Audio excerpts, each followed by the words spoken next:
الرحمن الرحیم الحمدللہ رب العالمین والصلاة والسلام علی سید المرسلین اما بعد فاعوذ باللہ من الشیطان الرجیم بسم اللہ الرحمن الرحیم. درود پاک پڑھ لیجئے. اللہم صلی علی سیدنا و مولانا محمد و بارک وسلم صلاۃ و سلام علیک یا سیدی یا رسول اللہ. وہ سرور کیشور رسالت جو عرش پر جلوہ گر ہوئے تھے، نئے نرالے طرب کے ساما عرب کے مہمان کے لیے تھے. یہ ساری چیزیں حضور نبی کریم صلی اللہ علیہ وسلم کے لیے جو وہ تیار کی گئی. واقعہ معراج ہم سماعت کر رہے تھے. واقعہ معراج کیوں واقع ہوا، اس کی جو وہ ہم نے وجہ بیان کی تھی کہ نبی کریم صلی اللہ علیہ وسلم نے جب سے اعلان نبوت فرمایا تو لوگ آپ کے جانی دشمن ہو گئے اور طرح طرح کی تکلیفیں، یہاں تک کہ مسلمانوں سے سوشل بائیکاٹ کیا گیا. مطلب کوئی چیز اگر 10 روپے کی ہو، 5 روپے کی ہو، تو وہ مسلمان کو 1000 روپے کی ملتی تھی. اس طرح جو ہے وہ مسلمانوں سے سوشل بائیکاٹ اور اسی طرح طرح کی جب تکلیفیں انہوں نے پہنچائی. اور پھر اعلان نبوت کے 10ویں سال ہی ابو طالب کا وصال ہوا اور اسی طرح جو ہے وہ نبی کریم صلی اللہ علیہ وسلم کی زوجہ محترمہ حضرت ام المؤمنین خدیجۃ الکبریٰ رضی اللہ تعالیٰ عنہا کا بھی جو ہے وہ وصال ہوا. عام الحزن بھی ہے، غم کا سال بھی ہے. حضور علیہ السلام نے یہاں پر بھی دین اسلام کی تبلیغ کو نہ چھوڑا، بلکہ اسلام کی جو وہ آپ اشاعت کرتے رہے. اسلام کی سربلندی کے لیے جو آپ ہر وقت ہمہ وقت جو مصروف رہے.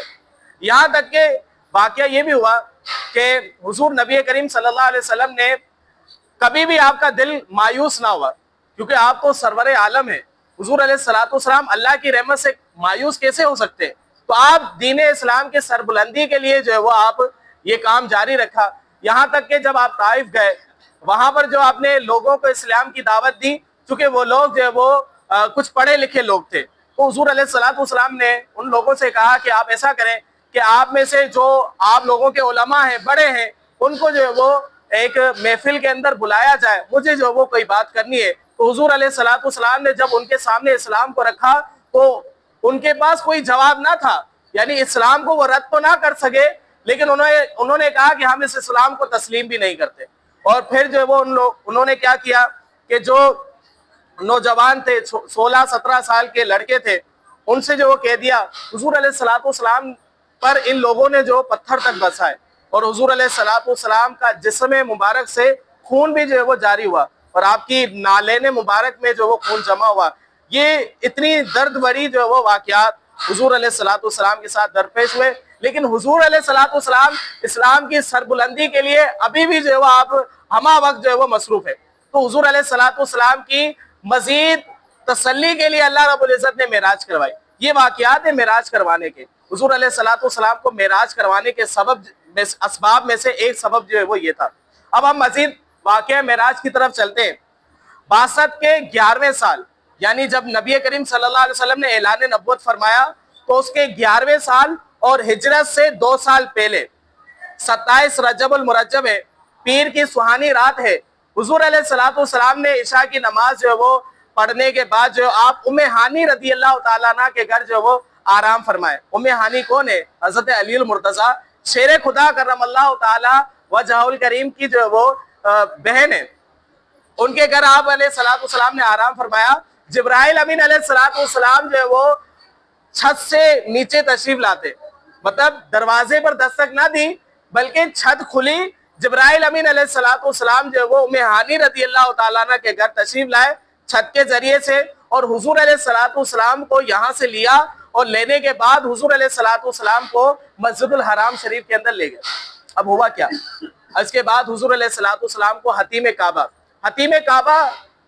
کے گرد جو ہے وہ جو ایک باؤنڈری بنی ہوئی ہے اس کو حتیم کعبہ کہتے ہیں. اصل میں یہ بھی کعبے کے حکم کے اندر ہی ہے، حتیم کعبہ کہتے ہیں. حضور علیہ السلام کو وہاں پر جو وہ حضرت جبرائیل امین علیہ السلام نے لیٹایا، اور لیٹانے کے بعد ہوا یہ کہ حضور علیہ السلام کا شق صدر ہوا، سینہ چاک کیا گیا اور حضور علیہ السلام کے قلب انور کو زمزم سے جو وہ غسل دیا گیا. اور زمزم سے غسل دینے کے بعد جبرائیل امین علیہ السلام نے اس کے لیے بھی بڑا اہتمام کیا گیا تھا. قلب انور جو حضور علیہ السلام کا قلب اطہر تھا، منور پاکیزہ، اس کو جو ہے وہ سونے کے تشت میں رکھا اور زمزم سے جو وہ دھویا، اور دھونے کے بعد دوبارہ جو وہ قلب کو اسی جگہ پر جو رکھ دیا گیا، اور اس کے اندر جو نور اور حکمت جو بھری ہوئی تھی. اور حضور علیہ الصلوۃ والسلام کا شق صدر ہونے کے بعد پھر اچھا اس پر جو اعتراضات ہیں، ہم اس کے اعتراضات کے جوابات کی طرف بھی چلتے ہیں. حضور علیہ الصلوۃ والسلام کا دل پہلے سے ہی منور تھا، نور اور حکمت پہلے سے ہی بھرا ہوا تھا. حضور علیہ الصلوۃ والسلام کا قلب سے اچھا قلب کس کا ہوگا؟ اور حضور علیہ الصلوۃ والسلام کے جو قلب کو شاک کر کے یعنی اندر سے نکالا گیا تھا، اندر سے نکال کر اس کو زمزم سے جو دھویا گیا تھا، غسل دیا گیا تھا، اس کی کیا حکمت تھی؟ تو محققین نے یہاں پر یہ بیان فرمایا ہے کہ زمزم اگر کوئی عام بندہ استعمال کرتا ہے تو اس سے برکت حاصل کرتا ہے. ہم زمزم استعمال کرتے ہیں، ہم زمزم سے کیا لیتے ہیں؟ برکت لیتے ہیں. اور کفن پر بھی جو وہ کفن کو دھوتے بھی ہیں اور کفن پر جو وہ چھڑک بھی دیتے ہیں، اس سے برکت حاصل کرتے ہیں. لیکن نبی کریم صلی اللہ علیہ وسلم کے قلب اطہر کو زمزم سے جو غسل دیا گیا، یہ حضور علیہ الصلوۃ والسلام کے لیے برکت نہیں تھی بلکہ زمزم کے لیے برکت تھی. اور زمزم کو یہ برکت اور فضیلت ملی کہ نبی کریم صلی اللہ علیہ وسلم کے قلب کو جو ہے وہ زمزم سے جو وہ دھویا گیا. یہ تو زمزم کے لیے برکت، حضور کے لیے برکت نہ بلکہ زمزم کے لیے برکت ہوئی. اور آج تک زمزم ہے، بڑا نام ہے زمزم کا. اصل میں حضور انور صلی اللہ علیہ وسلم کے قلب کو زمزم سے دھویا گیا تھا. پھر ہوا یہ کہ حضور علیہ الصلوۃ والسلام کو حضرت جبرائیل امین علیہ الصلوۃ والسلام نے پھر براق کی سواری. براق جو ہے وہ یہ گدے سے بڑا اور خچر سے جو چھوٹا ایک سفید جانور تھا، اس پر جو وہ زین رکھی گئی، اس کو بھی تیار کیا گیا اور حضور علیہ الصلوۃ والسلام کے سامنے پیش کیا گیا. حضور علیہ الصلوۃ والسلام جیسے ہی براق کے سامنے آئے، براق کے قریب گئے تو وہ براق خوشی کے مارے جھومنے لگا.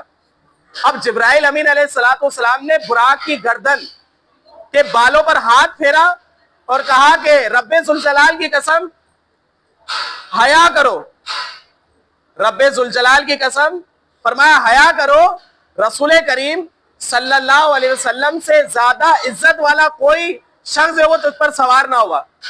اب براق کو حیا آئی اور براق جو وہیں پر جو وہ ٹھہر گیا، سکون میں آ گیا. گویا وہ بھی خوش ہو گیا کہ آج مجھ پر سوار کون ہونے جا رہے ہیں؟ سردار دو عالم صلی اللہ علیہ وسلم جو وہ سوار ہونے جا رہے ہیں. اچھا یہاں پر ایک اور بات رہ گئی تھی، وہ ہم کر لیتے کہ آج جو وہ سائنس اس نتیجے پر پہنچی ہے کہ اگر دل کا آپریشن کیا جائے تو دل کو سینے سے چاک کر کے یعنی چیر کر اگر باہر نکال کر اس کا آپریشن کیا جائے تو وہ آپریشن ہو سکتا ہے، اس سے انسان جو ہے انسپائر نہیں ہوتا، مرتا نہیں ہے. آج سائنس اس نتیجے پر پہنچی ہے. کتنے سو سالوں بعد؟ 1400 سالوں بعد آج سائنس اس نتیجے پر پہنچی ہے کہ انسان کے دل سے اگر انسان کے سینے سے اگر دل نکال دیا جائے تو انسان مرتا نہیں ہے، اس کا علاج ممکن ہے. قربان جائے دین اسلام پر.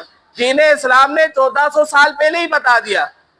سائنس جس نتیجے پر جس نتیجے پر پہنچی ہے 1400 سال لگے اس نتیجے پر پہنچتے ہوئے، لیکن قربان جائے اسلام پر، اسلام نے 1400 سال پہلے ہی بتا دیا تھا کہ یہ واقعہ جو اگر اس طرح ہوتا ہے تو اس سے جو انسان انسپائر نہیں ہوتا، اس سے جو وہ زندگیاں ختم نہیں ہوتی. تو اصل میں سائنس اور اسلام کو دیکھیں تو اسلام کے سامنے سائنس کچھ نہیں ہے، بلکہ سائنس کو جو کچھ ملا ہے یہ اسلام کی بدولت ملا ہے.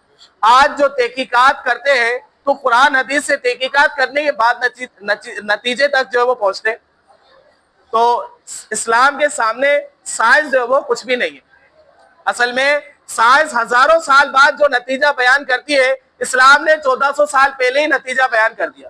بہت سارے معاملات کے اندر آپ دیکھیں تو اسی لیے تو سائنسدان جب تحقیق کرتے ہیں تو وہ بھی جو وہ اسی نتیجے پر پہنچتے ہیں کہ نبی کریم صلی اللہ علیہ وسلم کا کلمہ پڑھ کے وہ مسلمان ہو جاتے ہیں. تو واقعہ معراج آپ یاد رکھیں کہ ہم نے کہا کہ اعلان نبوت کے 10ویں سال کے بعد 11واں سال شروع ہوا، اس میں معراج ہوئی اور ہجرت کے 2 سال پہلے 27 رجب المرجب پیر شریف کی جو وہ سہانی رات تھی. اب یہ بھی آپ یاد رکھیے گا کہ ہم نے براق تک جو ہمارا واقعہ یہ پہنچا ہے، انشاءاللہ آگے مزید بیان کیا جائے گا. اللہ تبارک و تعالی ہم سب کو عمل کی توفیق عطا فرمائے. آمین.